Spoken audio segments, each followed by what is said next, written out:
नमस्कार दोस्तों, मैं अशोक सिंह चौहान, सहायक आचार्य इतिहास, राजकीय महाविद्यालय कोटकोतली।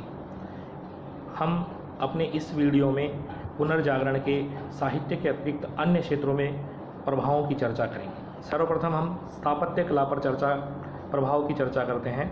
स्थापत्य कला के क्षेत्र में भी साहित्य की भांति विभिन्न व्यापक परिणाम दिखाई देते हैं, प्रभाव दिखाई देते हैं। सबसे पहले जो स्थापत्य कला की प्राचीन शैली गोथिक शैली थी, उसके स्थान पर एक नवीन शैली का विकास हुआ जिसे हम ग्रीको रोमन शैली कहते हैं। तो अर्थात अब जो भवन बने उनमें गोथिक शैली के स्थान पर ग्रीको रोमन शैली का प्रयोग ज़्यादा किया गया। इसके अलावा दूसरा जो प्रभाव दिखाई देता है उसमें अब जो भवन है या अब जो निर्माण किए गए उनमें साज सज्जा व डिजाइन पर विशेष ध्यान दिया गया। खिड़की दरवाज़ों पर विशेष ध्यान दिया गया और भवन बनाने के या निर्माण में व्यवहारिक दृष्टिकोण का प्रयोग किया जाता।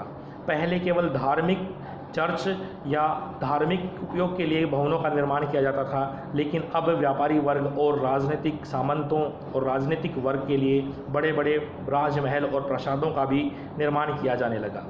इन भवनों में मेहराब, गुंबद और स्तंभों का बड़े पैमाने पर प्रयोग किया गया। पुनर्जागरण युगीन स्थापत्य कला का प्रथम प्रवर्तक अगर हम देखें तो फिलिपो ब्रुनेलेस्की को माना जाता है। इसके अलावा इस समय पुनर्जागरण के समय की जो बड़ी इमारतें हैं उनमें सेंट पीटर्स चर्च, इसके अलावा फ्रांस के ल्यूरे महल, स्पेन के एस्कोरियल पैलेस, पैलेडियो ने एक पुस्तक लिखी, बुक लिखी जिसे the first book of architecture Palladio द्वारा लिखी गई। इसके अलावा फ्रांस में कॉलेज खोला गया। इसके अलावा इंग्लैंड में व्हाइट हॉल का निर्माण इसी समय हुआ। पुनर्जागरण के स्थापत्य पर प्रभाव के बाद हम चित्रकला पर प्रभावों की चर्चा करते हैं। चित्रकला पर प्रभाव देखते हैं तो सबसे पहले विषय वस्तु में परिवर्तन आया। इससे पूर्व, पुनर्जागरण से पूर्व केवल धार्मिक विषय वस्तु के ही चित्र बनते थे, लेकिन अब धार्मिक विषय वस्तु के स्थान पर लौकिक विषय वस्तु को ज़्यादा महत्व दिया जाने लगा और मनुष्य के जीवन के विभिन्न पहलुओं की चित्रकारी की जाने लगी। इसके अतिरिक्त प्रकृति का चित्रण भी, जिसमें पशु पक्षी पेड़ पौधों का भी चित्रण किया जाने लगा। चित्र बनाने में अब चटक रंगों का प्रयोग ज़्यादा किया जाने लगा। भित्ति चित्रों के साथ साथ छत और दीवारों पर भी चित्रों का निर्माण किया जाने लगा। इसके अतिरिक्त अब दीवार से हटकर कागज़ और कपड़ों पर भी चित्रकारी होने लगी, जिसे ईजल पेंटिंग कहते हैं। अगर हम पुनर्जागरण युगीन कुछ प्रमुख चित्रकारों को देखें तो सबसे पहला लियोनार्डो दा विंची का नाम आता है, जो कि फ्लोरेंस निवासी थे और इन्होंने मोनालिसा और द लास्ट सपर नामक दो बेहतरीन चित्र बनाए, जिनमें मोनालिसा आज भी विश्व के लिए एक रहस्य का कार्य करती है और अचंभित करने वाला चित्र है। माइकल एंजेलो ने सिस्टाइन चैपल चर्च की छत पर लगभग 600 चित्रों का निर्माण किया।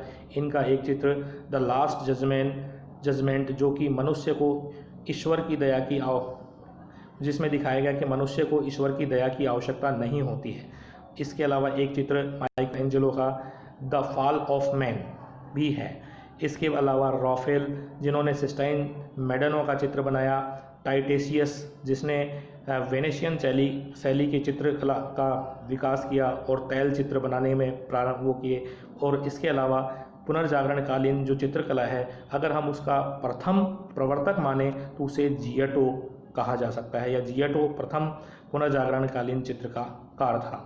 चित्रकला के बाद हमें मूर्तिकला पर प्रभाव अगर देखें तो मूर्तिकला के क्षेत्र में भी पुनर्जागरण के व्यापक प्रभाव दिखाई देते हैं। सबसे पहले मूर्ति कला के क्षेत्र में पहले केवल धर्म से संबंधित मूर्तियों का निर्माण होता था, लेकिन अब लौकिक जीवन से संबंधित और मनुष्य के जीवन से जुड़े हुए विभिन्न पहलुओं की मूर्तियों का निर्माण होने लगा।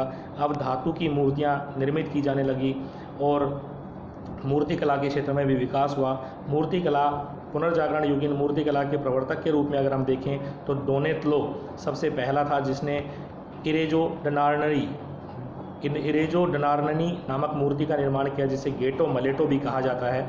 यह एक यूनानी योद्धा की मूर्ति है जो कांसे से ढाली गई मूर्ति बनाई गई है, जो कि रोमन साम्राज्य के बाद सबसे पहले निर्मित हुई। इसके अलावा माइकल एंजेलो, जिन्होंने 3 प्रसिद्ध मूर्तियों का निर्माण किया, पिएटा, डेविड और मोजेस। इसके अलावा लोरेंजो गिवर्टी भी एक बहुत अच्छे मूर्तिकार थे। इस प्रकार हम देख सकते हैं कि साहित्य के क्षेत्र में चित्रकला के क्षेत्र में, स्थापत्य कला के क्षेत्र में और मूर्ति कला के क्षेत्र में पुनर्जागरण ने व्यापक परिवर्तन किए, जो कि सभी क्षेत्रों में दिखाई देते हैं। धन्यवाद।